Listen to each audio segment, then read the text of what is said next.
o estado natural de conexão com seu eu mais profundo. Você pode chamar isso o eu mais profundo, de essência, de inteligência primária. Você pode chamar isso do que você quiser, de Deus. E ontem nós trabalhamos a segunda chave. A segunda chave era o quê? Você não pode criar externamente aquilo que você não possui internamente. Se você ajustar o interior, o exterior se encaixa por si só. A maioria das pessoas quer, presta atenção que isso pode ser você, a maioria das pessoas quer mudar a realidade externa, mas ignora, omite completamente a causa da realidade externa, que é você mesmo. Pode parecer estranho isso, mas a maioria de nós está satisfeito com quem nós somos. A noção de eu, aquilo que você pensa sobre você, você nunca questiona, você está satisfeito com isso, ou satisfeita. Então você não questiona a sua noção de eu. Você só questiona a sua condição, e a condição já inclui o próprio corpo físico, a situação financeira, o trabalho e tudo mais. Mas a gente ignora que essa noção de eu que a gente tem é que cria toda a realidade física. Como eu expliquei ontem de noite, como disse o apóstolo Paulo numa carta aos Hebreus, aquilo que você vê não vem daquilo que você vê. Aquilo que você vê não vem do visível. Interessante isso. Então, vi que muitas pessoas lá comentaram que a segunda parte da aula de ontem foi um pouco complexa. Tudo que a gente não conhece é complexo.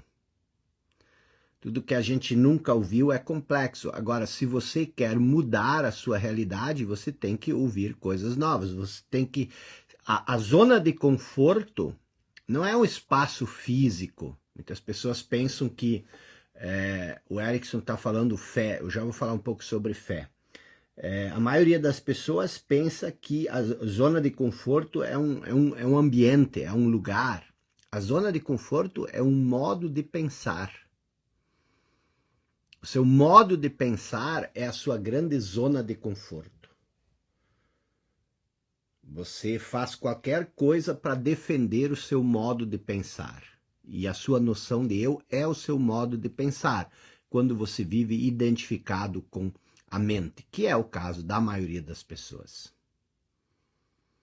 Quando alguém diz, às vezes não é fácil, a grande pergunta é a seguinte: quem está dizendo isso?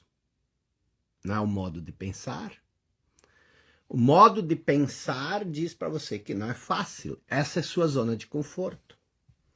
Não é fácil. Se eu disser que não é fácil, eu não preciso me esforçar. Por quê? Porque é difícil. Porque é difícil. E essas séries de lives não ficam salvas para quem tem essa curiosidade. Deixa eu quebrar um pouco o gelo enquanto que as pessoas vêm. Muitas pessoas perguntam o seguinte. Eu estava falando para hoje de manhã, ou foi ontem, alguns livros antigos que eu tenho há muito tempo. O Dicionário Filosófico de Voltaire é um livro que está caindo aos pedaços. É um livro extremamente antigo, gosto muito dele, é a 4ª edição. Ele é tão antigo que ele não tem data de impressão.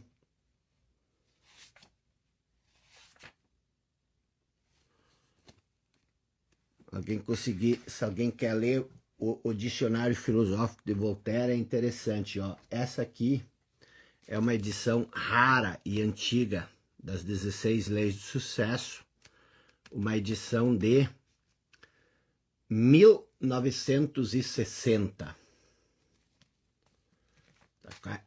Tá inteirinho ainda, mas aqui, adoro livros antigos. Livros antigos. A Crítica da Razão Pura, de Immanuel Kant, legal, tá? Achei engraçado porque aqui numa parte, acho que eu era estudando de filosofia, olha o que eu escrevi. Tá invertido, mas eu escrevi isso faz muito tempo, tá? Escrevi, onde foi que o Brasil se F-O-D-E-U? É engraçado. Bom, vamos lá então, pessoal. Eu tenho consciência que vivo do meu falso eu, mas o difícil é sair do falso eu e viver da minha essência. Não é difícil sair do falso eu e viver da sua essência. Você precisa fazer, você só não pode fazer isso no futuro. Como é que você se liberta do falso eu e você vive da essência? Você só precisa fazer uma coisa, você precisa viver no presente. Esse é todo o segredo. A chave é a presença. O que é viver na presença? E isso, você pode achar que não. E tanto faz o que você acha ou não. Eu tenho que dizer o que eu sei. Toda a filosofia de Jesus Cristo, ela se resume a isso. A você se libertar do falso eu. Porque é isso que te separa do reino dos céus que está dentro de você. O falso eu são as portas largas da perdição, onde a maioria se perde. E o que é a essência? É a porta estreita. A porta estreita é você viver nesse momento. Você não se preocupa com o passado, você não se preocupa com o futuro. Quer dizer, eu estou falando que você não se preocupa. Você pode traçar metas para o futuro, você pode aprender com o passado, mas essa não é a questão. A questão é que nós vivemos identificados com o passado. Essa identificação com o passado cria o falso eu. Esse falso eu nos separa da nossa essência mais profunda. Essa separação com a essência cria uma sensação de incompletude. E essa sensação de incompletude só pode ser sentida agora. E aí nós projetamos a salvação para o futuro, onde ela não pode ser encontrada, porque o futuro não é real, o futuro não existe. Então, o que é muito interessante você entender isso. É muito interessante você entender isso, porque se você não entender isso, você não entende a vida. Essa que é a grande questão. A grande questão, por isso que a primeira, são 5 chaves, e essas chaves elas são chaves basilares, chaves fundamentais. A primeira chave é o autoconhecimento. A primeira coisa que você precisa fazer é se conhecer. Como é que você quer viver a vida sem se conhecer? Se você não sabe quem você é, se você não sabe quem você é, como é que você quer viver a sua vida? Isso é elementar. Entender quem você é a pergunta primária que você precisa responder.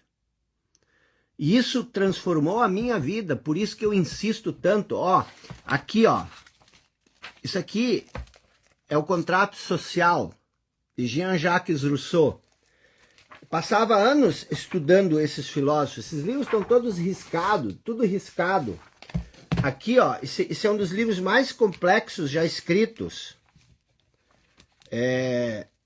A Crítica da Razão Pura, de Kant. O livro está todo riscado. Eu estudei ele cabo a rabo umas 3 vezes. Então, o que acontece? Um dia eu me peguei pensando o seguinte, cara, eu sei o que Kant pensa. Eu sei o que Rousseau pensa. Eu sei o que Descartes pensava. Eu sei o que Heidegger pensava. Eu sei o que Sartre pensava. Mas eu não sei quem eu sou.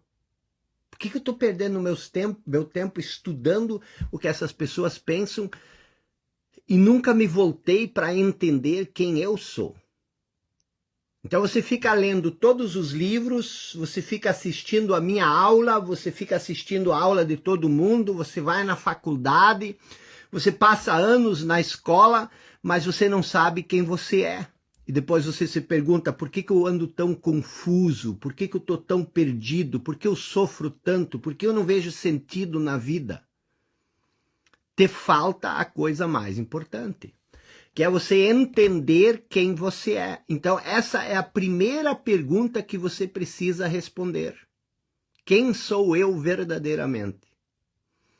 E quando eu digo quem sou eu verdadeiramente, a ênfase está no verdadeiramente. Porque nada do que você sabe sobre você é verdadeiramente quem você é. Nada do que você sabe sobre você é quem você verdadeiramente é. Porque mesmo que você saiba tudo sobre você, você não sabe quem é esse que sabe tudo sobre você. É o conhecedor e não o conhecimento. Você preste atenção, e quando eu falo de autoconhecimento, não é você estudar coisas sobre você, porque você não pode se tornar um objeto de estudo. Você está me entendendo? Você não pode se tornar um objeto de estudo. O que seria isso, você se tornar um objeto de estudo? Você é. Essa é a condição primária. Você simplesmente é. Então você tem que entender quem é esse que é. E isso você não pode entender pela mente, por isso você precisa transcender a mente. É complexo? É complexo? Não importa se é complexo ou não, não é complexo. Mas se você... Preste bem atenção, se você está no escuro, e se você viveu a vida inteira no escuro, eu digo para você, existe uma coisa chamada luz. Quando você encontrar essa coisa chamada luz, você vai parar de se bater pelos cantos. Você vai parar de tropeçar, você vai parar de se machucar. Por quê? Porque você vai ver com clareza por onde você anda. E aí você está no escuro e você diz o seguinte, mas é difícil encontrar a luz. Claro que é difícil, você não sabe nem o que é a luz. Então, a luz é uma coisa que você precisa acender e muitas vezes não encontrar. Então, essa é a primeira chave, é a chave basilar, é a origem de tudo. Só que preste atenção, as pessoas não estão muito preocupadas em se conhecer.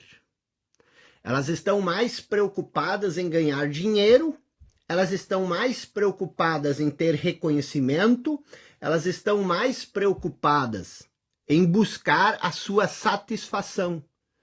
Só que o que acontece? A satisfação, ela não está nas coisas externas. A satisfação está justamente em você conhecer quem você verdadeiramente é. E essa é a segunda chave. Quando você sabe quem você é, você para de viver pelo conhecimento e você começa a viver pela fé. O que é viver pela fé? É ter esse profundo enraizamento na inteligência primária, que nós vimos na aula 1.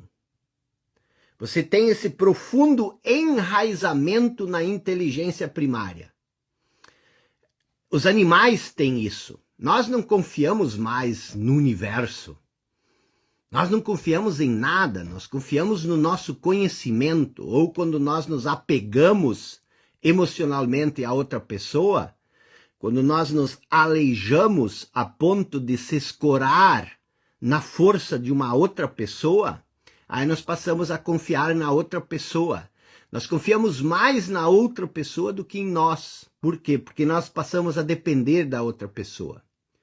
Então a vida se torna algo sofrível, algo miserável, algo caótico.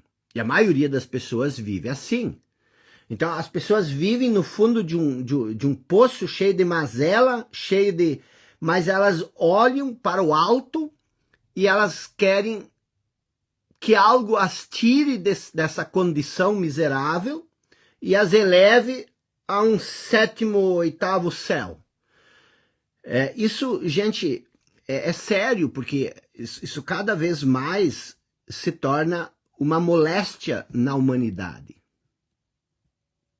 Então, o que você precisa fazer? Você precisa chamar a responsabilidade para si. E chamar a responsabilidade para si não é você assumir as suas mazelas. Não, chamar a responsabilidade para si é buscar a compreensão mais profunda, verdadeira.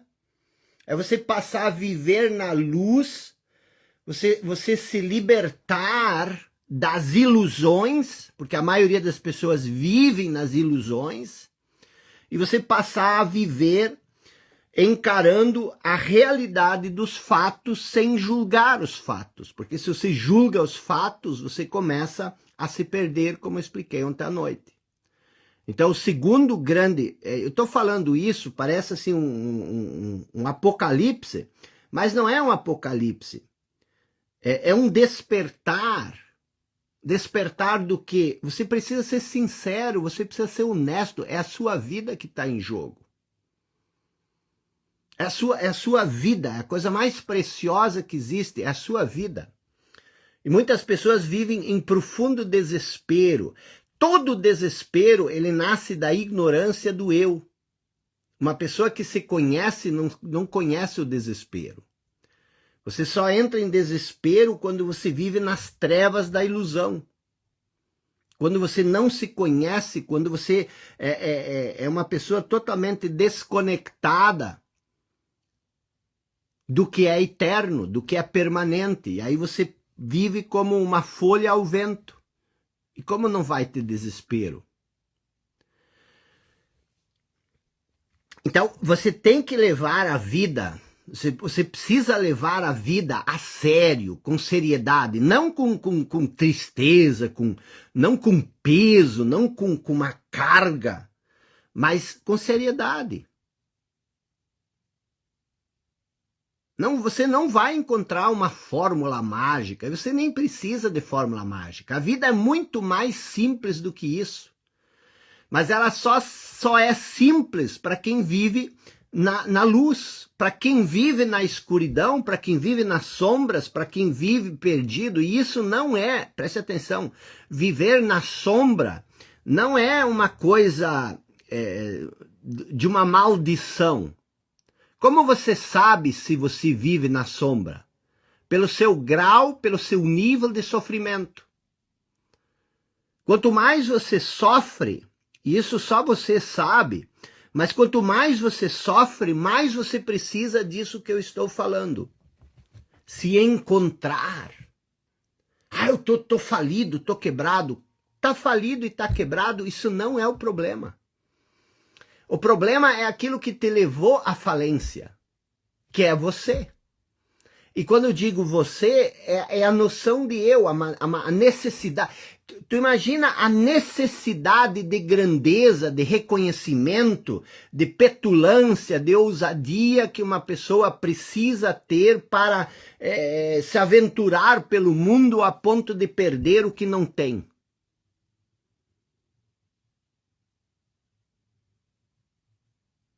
O tamanho do vazio que essa pessoa precisa ter dentro de si para se endividar. Você está com dívida? Analise o sentimento, a emoção, o pensamento que te levou a se endividar. A vontade que existiu por trás daquilo que você fez. E você vai ver que isso é uma disfunção, foi algo completamente disfuncional. E não é uma coisa de culpa tua. Tipo assim, vou ficar ressentido, vou ficar com remorso. Não. Existe uma lição. Todo fracasso traz, aquilo que a gente chama de fracasso, traz dentro de si a semente da oportunidade. Só que a semente da oportunidade só pode ser percebido se você olhar para aquilo que você chama de fracasso como um fato. Um fato que aconteceu, não é um fracasso, é um fato que aconteceu. E você analisa os pormenores que envolvem esse fato e você aprende com ele.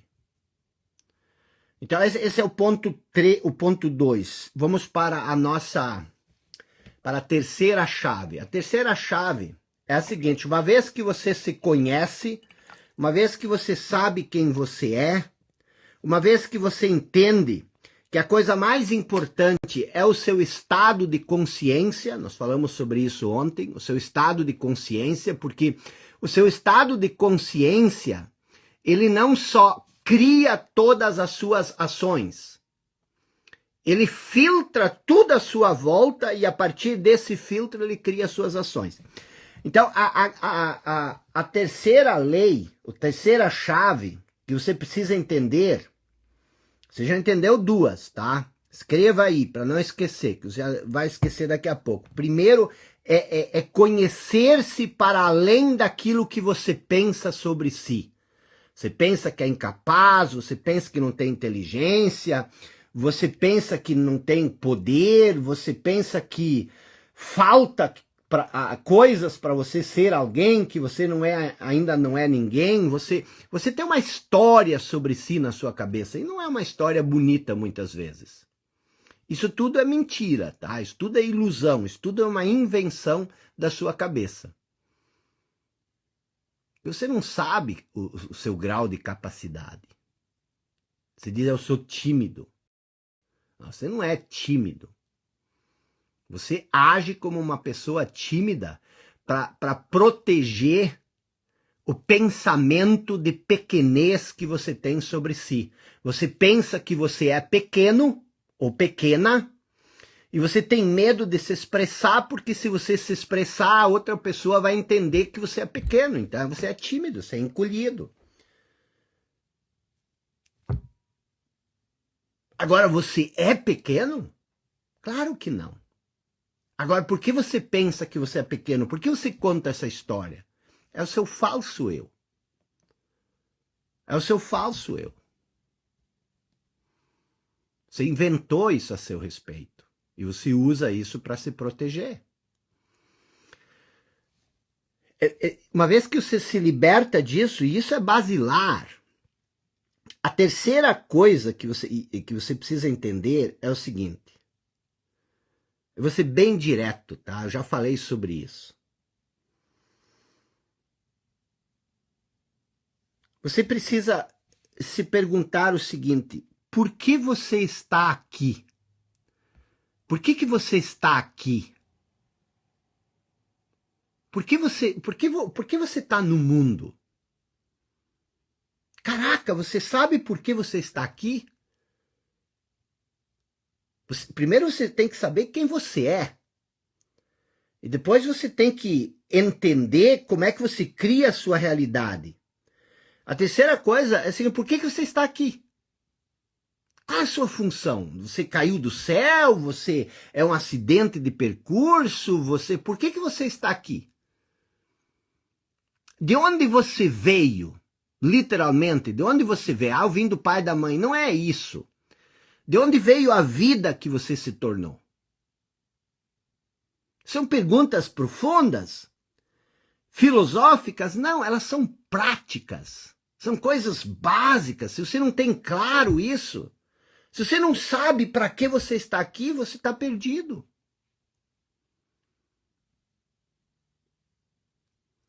Então essas questões, elas não são questões filosóficas. Elas não são questões de maluco. Olha para a sua vida, olha para a sua situação. Olhe para suas emoções, olhe para os seus sentimentos. Como você está se sentindo? Você está curtindo essa aventura chamada vida, mas verdadeiramente lá no íntimo, você está curtindo isso? Você tá feliz? Então, se você entender a primeira e a segunda chave, você vai entender que a razão pela qual você está aqui é divina. Você vai entender que você é uma essência divina, que é a vida. Deus é vida, então você tem vida, então você é uma essência divina assumindo a forma humana para cumprir um propósito. Cara, você tem que entender isso. Mas não entender isso verbalmente. Você tem que viver isso, você precisa viver isso, você precisa incorporar isso. Você incorpora isso e você age como sendo isso. Uma essência divina assumindo uma forma humana temporária para cumprir um propósito. Você veio da eternidade, teve um nascimento, vai ter uma morte e você volta para a eternidade. Mas mesmo estando aqui, você está na eternidade e você é eterno. Então o que você precisa entender? Você precisa entender que você está aqui como um embrião divino que se manifesta numa forma física para cumprir um propósito. É para isso que você está aqui. E agora, você precisa se perguntar, mas qual é esse propósito? Qual é o sentido da minha... O sentido da vida não existe. O sentido da vida é viver. As pessoas procuram, a minha vida perdeu o sentido.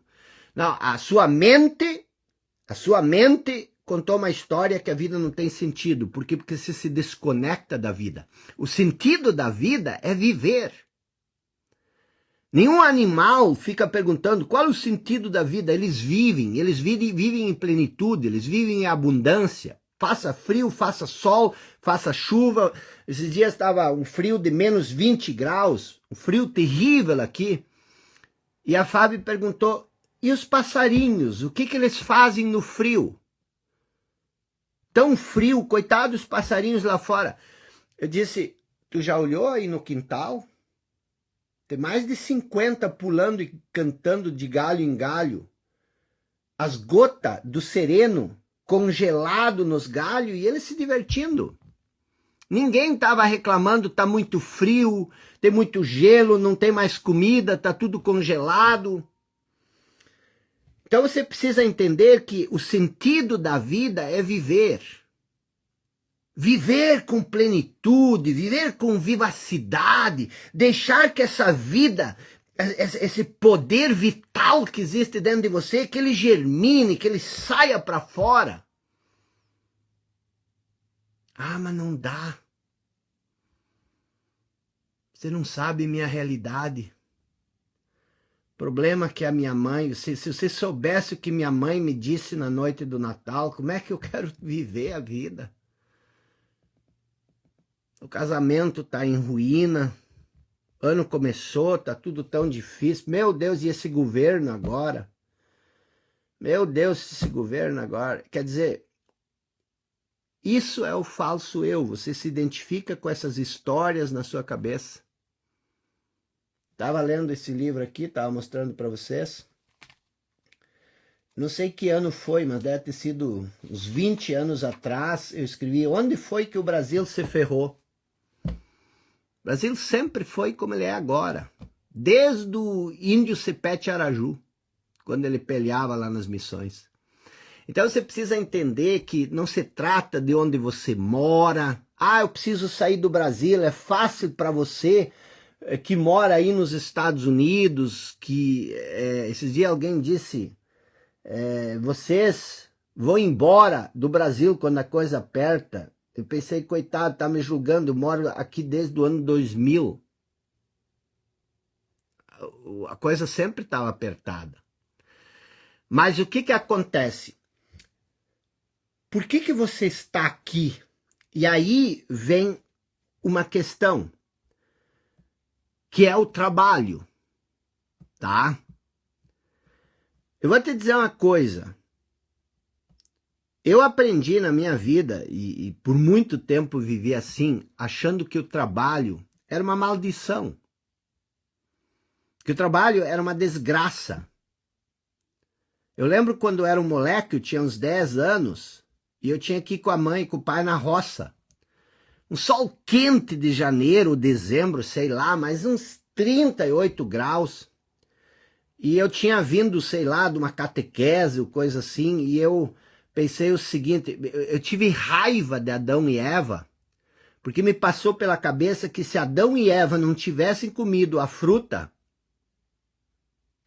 nós estaríamos vivendo no paraíso e eu não ia precisar trabalhar. O trabalho, ele é visto como um ganha-pão, o trabalho ele é visto como uma maldição, um mal necessário. E eu vou te dizer uma coisa, você precisa urgentemente mudar isso, se isto é a sua concepção. O trabalho, ele precisa ser visto como uma graça, como uma bênção, como uma oportunidade rara de você viver a sua missão. Khalil Gibran escreveu no livro O Profeta, eu li quando eu era muito pequeno, não sei quantos anos eu tinha, mas eu lembro como fosse hoje que ele escreveu uma coisa que eu achei muito dura e muito burra. Porque ele disse o seguinte, Khalil Gibran, o grande escritor, ele disse que se você não vê satisfação no seu trabalho, é melhor que você vá sentar na calçada e pedir esmola para aqueles que amam o que fazem. Eu achei aquilo uma burrice, por quê? Porque eu não entendia isso. O que ele queria dizer? Cara, se eu não gosto do meu trabalho, eu vou parar de trabalhar? Mas hoje eu entendo o que ele quis dizer. Ele não quis dizer para você parar de trabalhar, ele quis dizer o quão sério é a relação que você tem com aquilo que você faz. Mude, terceira chave, mude a sua concepção sobre o trabalho. Se eu pudesse, se eu fosse o presidente do mundo, eu iria abolir a palavra trabalho. Porque existe toda uma carga cultural nela. Não existe satisfação, não existe graça maior do que você usar todos os dons que você recebeu para fazer algo. Algo que faça você se sentir bem, algo que faça o mundo se sentir melhor. E aí você vai dizer, mas isso é utopia.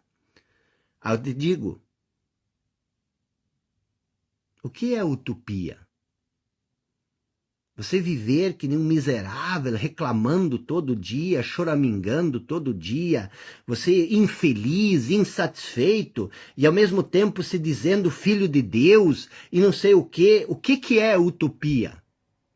É você acreditar nessa graça, é você acreditar nesse poder, é você transformar essa graça, esse poder no seu dia a dia, na sua realidade. Isso é utopia ou é utopia você viver como uma espécie inferior? Que se rasteja pela vida, pensando em se matar, pensando em roubar alguém, pensando em passar a perna em alguém, falando mal dos outros, sacaneando todo mundo, onde é que, com medo, com ciúme, com inveja. O que é utopia? Onde está a utopia? O que é utopia?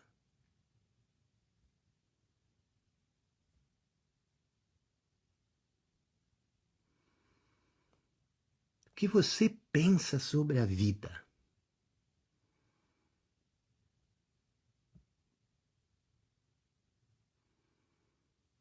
O que você pensa sobre você?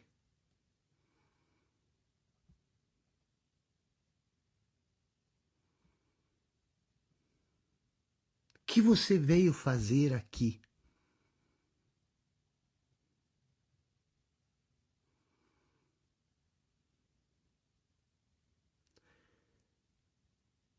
por quanto tempo você vai continuar se rastejando pelas sombras da vida? O que precisa acontecer para você virar o jogo? Não o jogo externo, o jogo interno. Para você aceitar as coisas, para você começar. O que é necessário? Passar mais 10 anos? Chegar na sua velhice? Quando é que você vai começar a viver plenamente? O que é necessário? O que te falta verdadeiramente? Quanto tempo você vai continuar olhando para as coisas que te faltam, sem dar a mínima importância para as coisas que você tem? Os milagres que acontecem todo dia à sua volta. Quanto tempo você ainda vai ficar por aí resmungando, choramingando, se lamentando, cheio de inveja, cheio de ciúme? O que é necessário para você mudar a sua vida?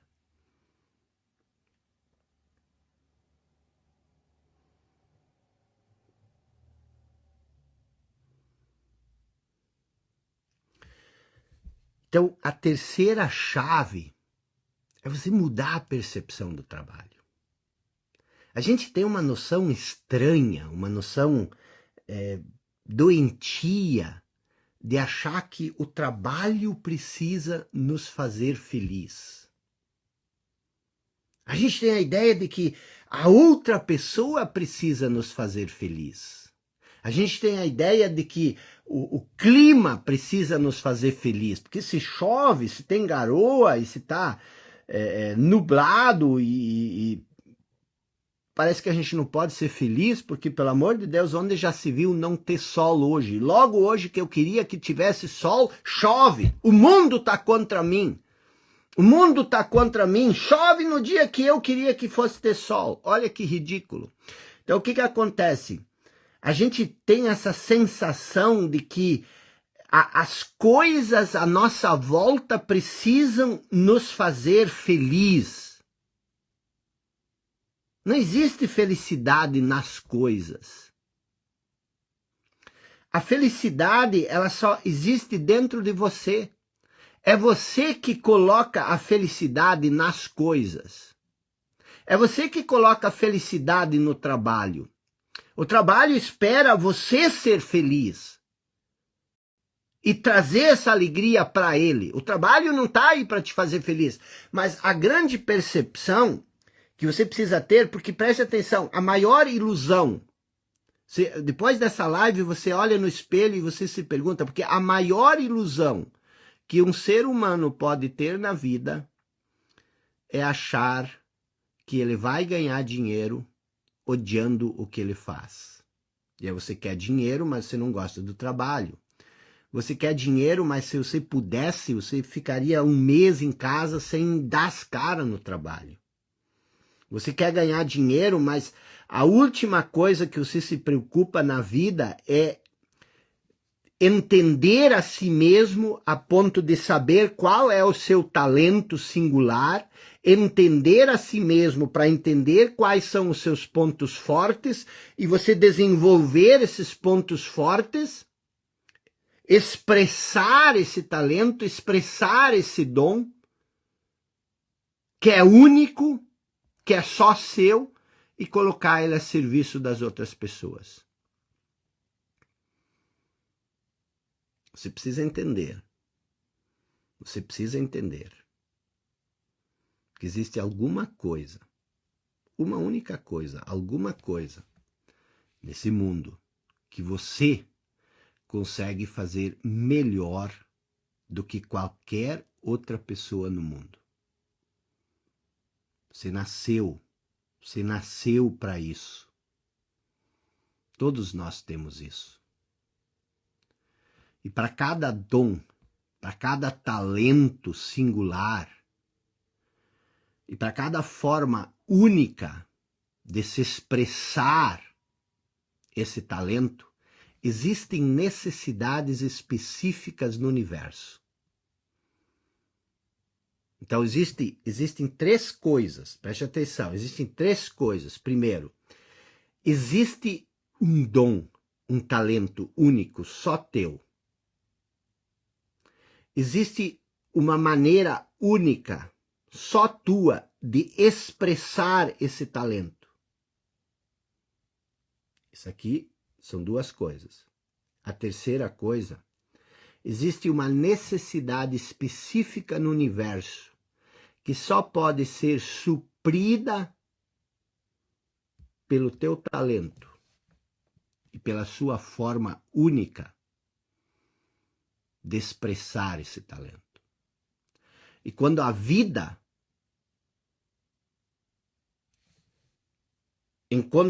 a sua vida encontra essas três coisas, você se torna uma pessoa que vive em plenitude.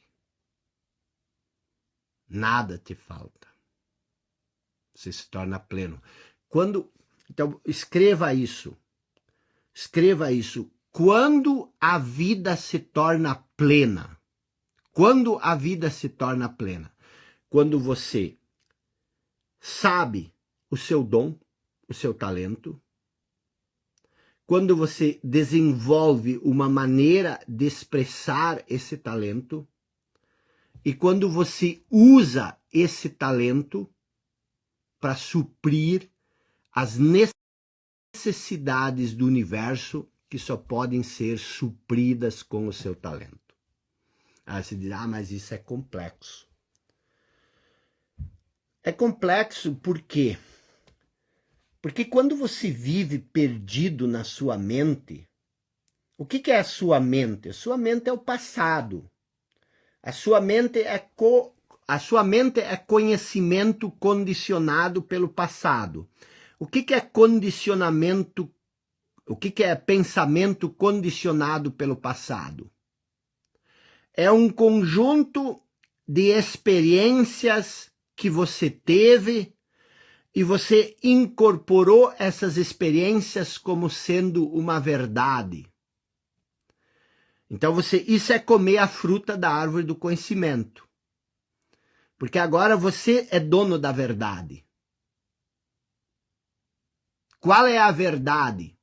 Esse conjunto de experiências que você assimilou do passado e você incorporou. Agora você acha que você entende o mundo.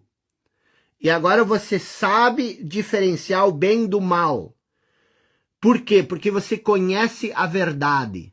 Qual é a verdade? As experiências que você viveu do passado. As pessoas são más, você pensa. Por quê? Porque alguém fez alguma coisa que você julgou como uma maldade. Aí você tirou essa conclusão de que as pessoas são más.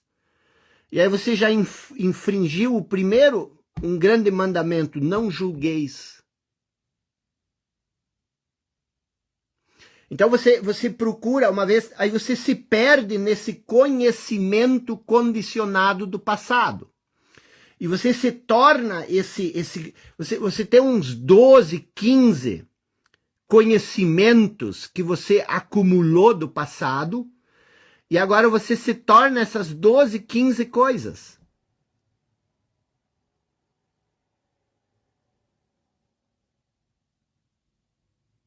Você acredita umas 12, 15 coisas, e você é essas 12, 15 coisas. Por quê? Porque você se identifica com isso. Uma dessas coisas pode ser, eu sou incapaz. E aí você se torna essa incapacidade. Essa é a punição por você ter se identificado com o conhecimento. Qual é a salvação? Renunciar a isso. Então, você nunca vai achar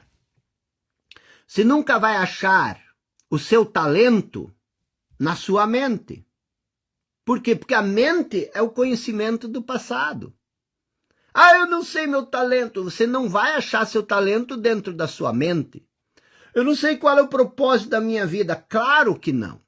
Você procura o propósito da sua vida na mente. O que é a mente? 12, 15 coisas que você acumulou do passado. Você está entendendo? Então você acumula essas coisas do passado e você vai trazendo elas para a sua realidade, você vai vivendo elas. Isso parece incrível, mas você precisa entender isso. Então, o trabalho é o pilar central da sua vida. O pilar central da sua vida é o trabalho. Não estou dizendo que ele é a coisa mais importante, não estou dizendo que ela é a coisa menos importante. Eu estou dizendo que o pilar central da sua vida é o trabalho. Por quê? Porque em torno dele gira todo o resto. Em torno dele gira todo o resto. Olha que incrível. Ah, não, mas o pilar central da minha vida é a família. Mas se você não tiver um trabalho decente, como é que você vai cuidar da sua família? Se você odeia seu trabalho, você vai ter que ir 25 anos todo dia fazer uma coisa que você odeia, você se estressa e quando você chega em casa, como é que é a sua relação com a família? Não, mas o meu pilar central é a saúde. Ora bolas, se você odeia o seu trabalho, se você está estressado o dia inteiro, se você só se incomoda, se você não ganha dinheiro com o seu trabalho, como é que você vai cuidar da sua saúde? Você não tem nem plano de saúde, você adoece, você tem que ficar na fila do SUS, sabe, sei lá, quando vai ser atendido e o que vai acontecer, você não tem plano de saúde. O pilar central da sua vida é o trabalho. Ah, não, o meu pilar central é Jesus. Ok. Como é que você vai seguir o evangelho se você não servir os outros? E como é que você serve os outros? Através do trabalho. A fé sem obras é morta. E o que é a obra? A obra é aquilo que você demonstra, é aquilo que você faz para os outros, é a maneira como você serve os outros. E como você serve os outros se você não serve no trabalho? Você passa 8 horas no trabalho servindo as outras pessoas. De uma ou de outra forma, você serve a outras pessoas. E eu não estou dizendo que o trabalho é mais importante, mas é através do trabalho que você faz todo o resto. Eu estou querendo te dizer que você precisa mudar a sua concepção sobre o trabalho. O trabalho é uma bênção, o trabalho é uma graça, você precisa se desenvolver, você precisa dar o seu melhor, porque quanto mais você serve, mais você será recompensado por isso. É a maior estupidez humana, a maior estupidez humana é você querer ganhar dinheiro sem se tornar muito bom numa coisa. Isso é estúpido, isso é burro. Você achar que o que te impede de ganhar dinheiro são coisas que não sei quais são, mas, cara, você não sabe fazer nada. Você passou 20 anos, 15 anos, 30 anos da sua vida e você não se especializou em nada. Só anda de galho em galho, de emprego em emprego, achando que o mundo está contra você. Eu sei que isso é duro de ouvir, isso também é duro de dizer. Mas essa é a terceira chave. Você ir cantarolando para o trabalho, aí você diz, mas você não sabe o quanto meu chefe é explorador, quanto ele é mau, quanto ele é ruim. Mas vai procurar um outro emprego. Ah, mas não tem. Então, trabalha. Agradece. Por pelo menos você ter um chefe.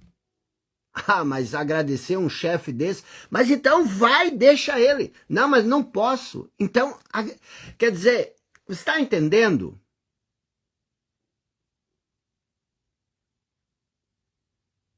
As pessoas dizem que é o ambiente que te modela. Que é o ambiente que te modela. que é o ambiente? O que é o ambiente? O que é o ambiente? O ambiente te modela. Você não é o seu ambiente? E aí você fica desejando. As mesmas pessoas dizem o seguinte: você é responsável pela sua vida. Você é o capitão do seu destino. E daqui a pouco elas dizem: o ambiente te modela. Você é a média das 5 pessoas com as quais você mais convive. Se decida, ou você é o capitão da sua vida, ou você é responsável por sua vida, ou é o ambiente. São as outras pessoas. Entendeu? Então, assim, existe muita confusão, existe muita contradição, e isso não ajuda muito. Se você está num ambiente ruim, você não tem obrigação de ficar nele. E nem deve. Mas, então sai do ambiente ruim. Agora, se você não puder sair do ambiente ruim, aproveita e aprende do ambiente ruim.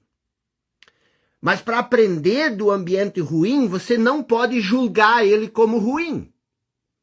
Você não pode desejar, querer sair desse ambiente, porque é um ambiente ruim. Você observa, você analisa, você estuda. E você vai aprender mais com esse ambiente ruim do que uma outra pessoa num ambiente confortável. Agora, deixa eu te perguntar uma coisa. Se você aprender muito num ambiente ruim, ele continua sendo ruim? Se você aprendeu muito, se você mudou a sua vida com o que você aprendeu no ambiente ruim, ele continua sendo ruim? Claro que não. Às vezes, tudo que nós precisamos, eu e você, é de um ambiente ruim. Preste atenção, a vida nos coloca exatamente onde nós precisamos estar.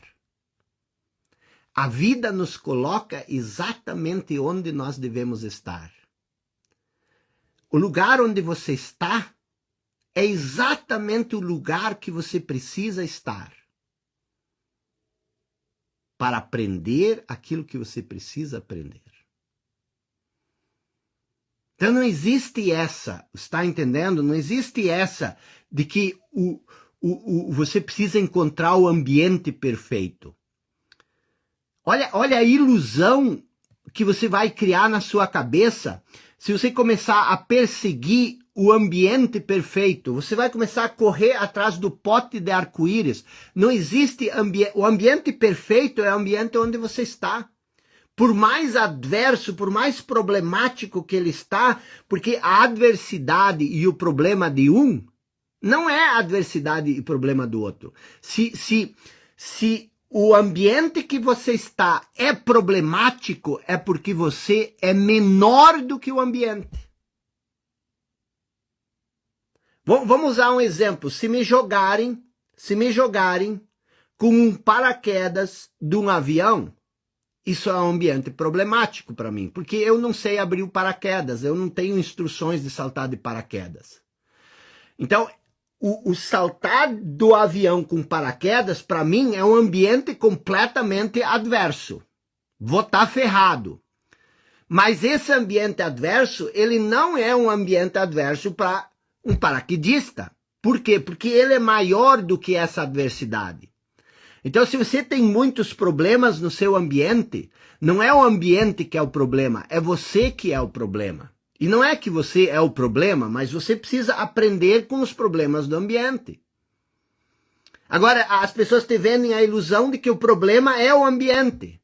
Que você tem problema, por quê? Porque o ambiente é o problema. Aí procura um ambiente melhor.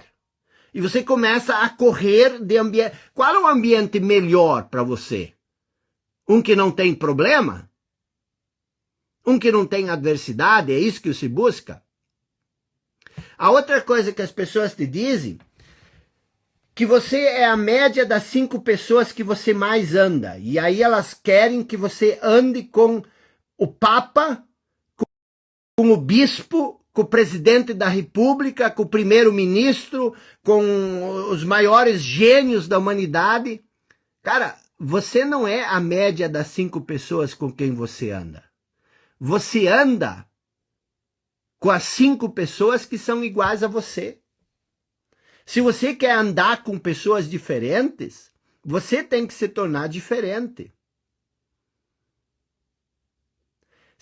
Eu vou te propor uma coisa. Se você ouvir de novo alguém dizer,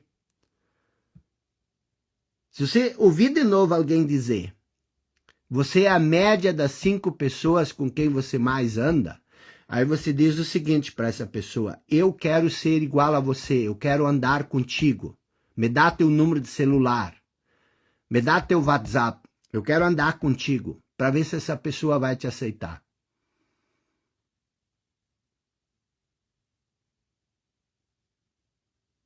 Para ver se essa pessoa vai te aceitar. Para ver se ela vai andar contigo. Está entendendo? Então, o que você tem que entender? Você tem que entender o seguinte. Você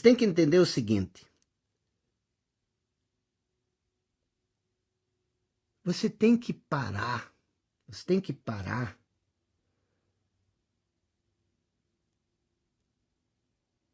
De brigar com o seu trabalho.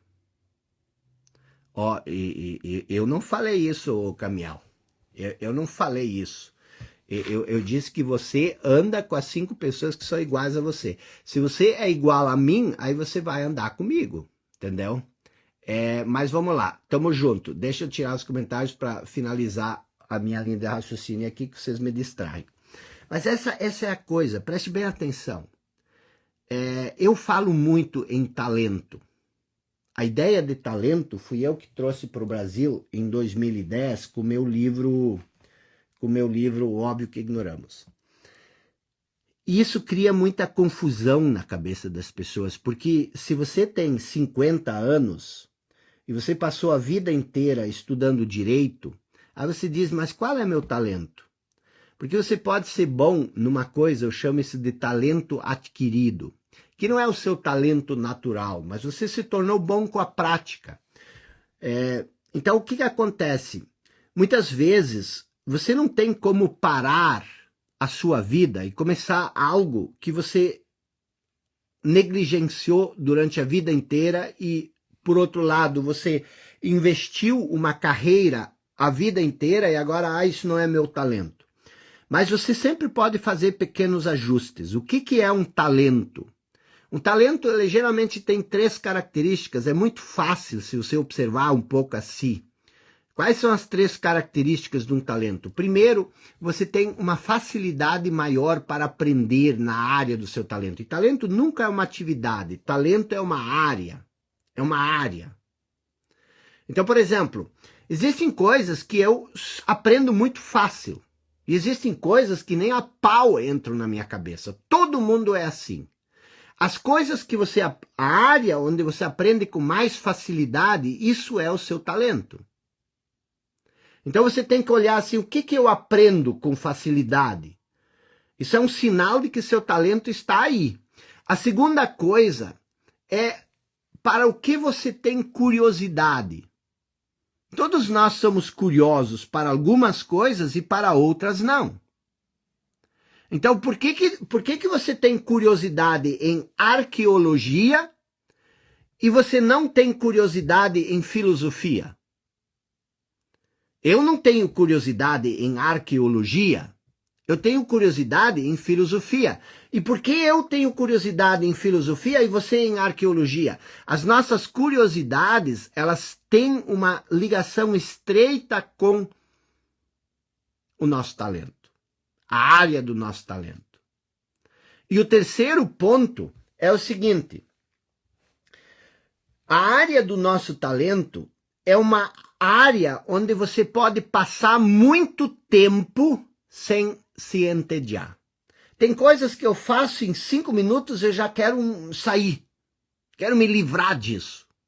Tem outras coisas que eu posso fazer o dia inteiro e isso me dá cada vez mais tesão. E eu passo fome, eu canso, me dói as costas, me dói não sei o quê, mas eu não largo desse trabalho. Por quê? Porque isso é uma coisa que eu gosto de fazer, que é a constância, é constante. Então, por que é interessante você desenvolver a sua atividade profissional na área do seu talento? Porque eu digo, não, é por causa dessas três coisas. Tu imagina tu ter uma atividade profissional, uma carreira, numa área onde você tem facilidade de aprender, você tem uma curiosidade natural e você consegue fazer isso por longas horas sem se cansar. E você vai progredindo nisso durante 10, 15, 20, 30 anos. Ninguém te segura, é só por causa disso. Mas se você não sabe quais são as áreas, presta atenção. A pessoa diz, eu não sei qual é meu talento. Então, tu não sabe qual é a área que tu tem mais facilidade para aprender? Não sei. Risquei. Você não sabe qual é a área que você tem curiosidade? Risquei. Não sei o que eu posso fazer com muito tempo sem cansar. Por quê? Eu só gosto de jogar videogame.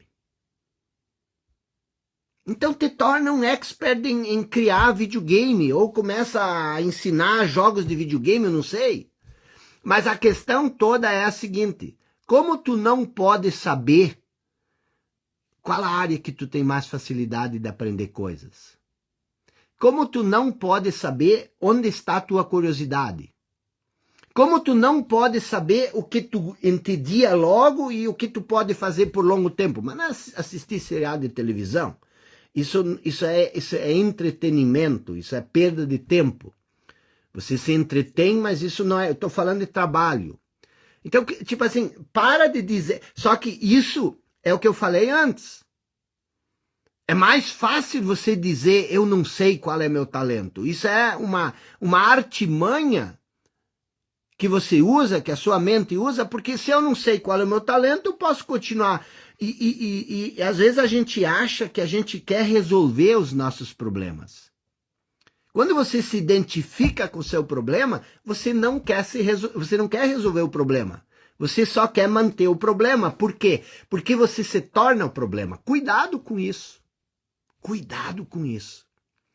De você se identificar com as misérias da vida e você começar a defender as misérias da vida. Muitas pessoas fazem isso. O que são as misérias da vida? Você reclama, você critica, você nada tá bom, você sempre tá resmunguento, você sempre, quer dizer, você sempre tem uma coisa para reclamar, você sempre está se queixando, você sempre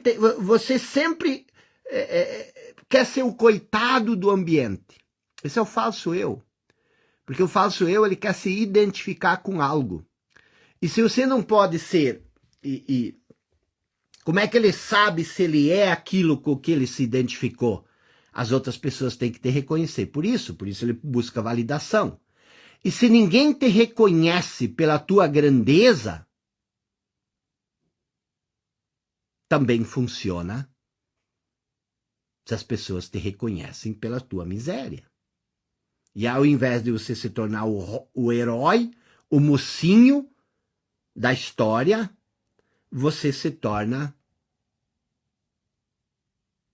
a vítima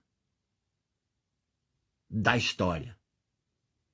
Mas você não é a vítima, você só assume o papel de vítima da história que você mesmo criou para você.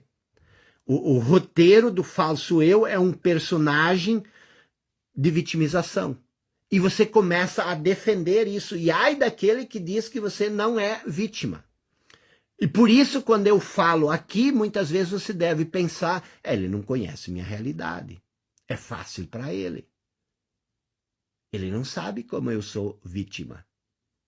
Vítima da pobreza, vítima das dívidas, vítima do meu marido, vítima da minha família, vítima do Brasil, vítima do Lula, vítima do Bolsonaro, vítima do meu chefe, vítima do desemprego, vítima da escassez, vítima disso, vítima daquilo. Ele não entende o quanto eu sou uma vítima. A sua noção de eu é uma vítima. Você se identificou com essa vítima e você fica brabo se alguém diz que você não é vítima. Então você tem que transcender isso. Só depende de você. As pessoas dizem, mas e o que você faz se se meu marido não me apoia? O que você faz se minha esposa não me apoia? Deixa eu te dizer uma coisa. Quantas pessoas você precisa para você se tornar quem você nasceu para ser? Quantas pessoas é necessário para você se tornar quem você nasceu para ser? Quantas tu precisa? É só uma, é só você. Não é o problema do seu marido, não é o problema da... É a maneira como nós vemos, a maneira como nós interpretamos. Então, a terceira chave é você tornar o trabalho uma bênção, uma graça. Você ver o trabalho como um pilar central da sua vida. Você amar aquilo que você faz. Você colocar amor, você colocar alegria, você colocar entusiasmo naquilo que você faz. Não é o trabalho que precisa te fazer feliz. É você que precisa colocar alegria no trabalho.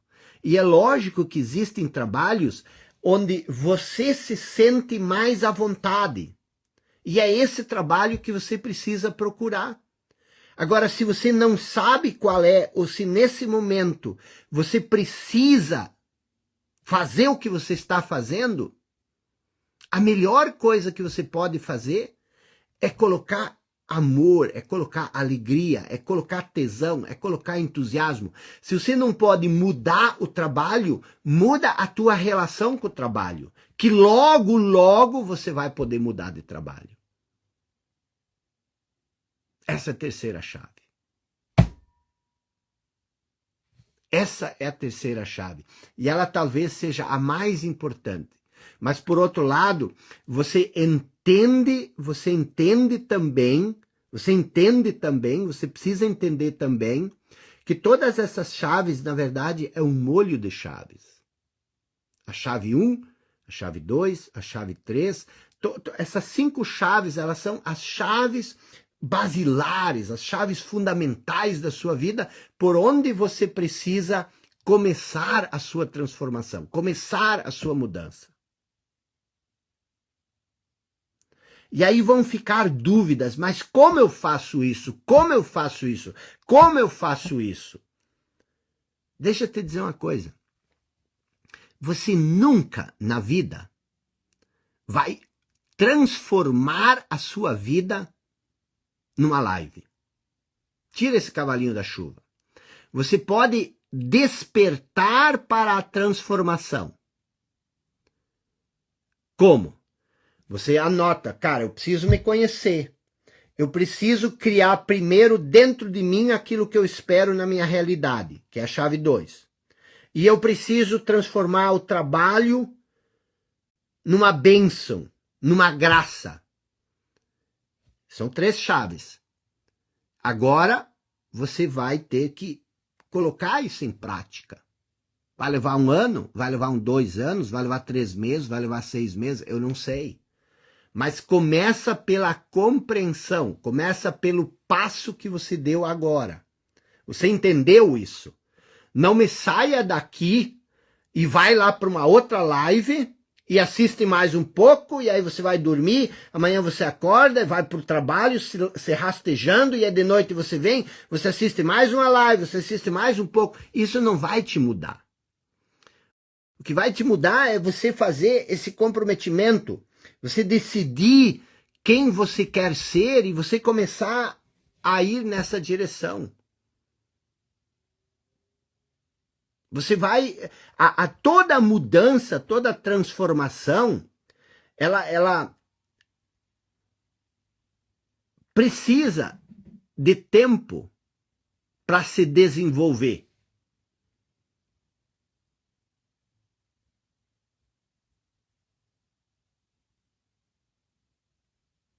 Se você quer desenvolver uma atividade profissional, você vai levar de 2 a 5 anos. Mas se você não fizer isso, daqui a 5 anos você está no mesmo patamar que você está hoje.